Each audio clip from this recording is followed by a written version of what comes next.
Moin. Mamy zimk full gambon, a mamy też dzień bialk. Wiecie co?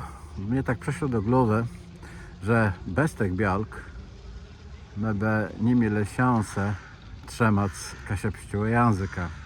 My by nie mieli szansy rozwijać ani robić z tego w sieci, żeby on waryl, żeby on nigdy nie zaginął. To są tak jakoś na tym świecie dziwno plece.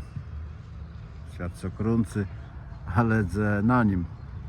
Ja w 60 latach, kiedy w szkołach cesnane no to, żeby po kasiepsku nie gadać, czyli w szkołach bile dzieci za to, że po kasiepsku gadale.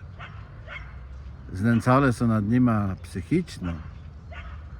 Tej stało się, że dziewczęta, ci dorosłe, przestali gadać do swoich dzieci po kasiepsku.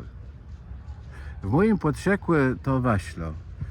I gdy z wiele bialka ma w 60, 61, 3 roku zaczęła edukacja w polskiej szkole.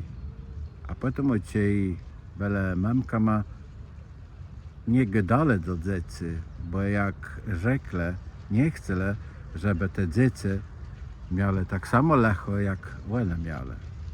Nie chcę, żeby te dzieci były bite, żeby były łupsmione, żeby były wysiedzone. Ale te same bialci, wiele lat później, ci ich dzieci dorosłe, wzane są też za rozwój kasiepskiego języka, za rozkostrzeżanie, za to wszystko, żeby on waryl i nigdy nie zaginął. Mamy wiele biark, aktywistów, dziejarków, szkolnych, gazetniczków, które biedkują sobie język kasiepski każdego dnia. Ale wiecie co jest najważniejsze? Żeby do tego karna doparło ciele matki. Matki, dzieci, co przechydają na świat na kasiepach. Ład was, kochane mamy, tak wiele za nalegę. Ład was za nalegę, czy kasiepski język będzie waryl do końca świata, a nawet ka jeden dzień leży.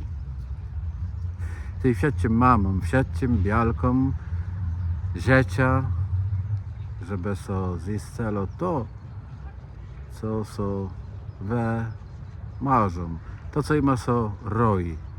Niech świat zacznie być stanowiony wedle bialkowści.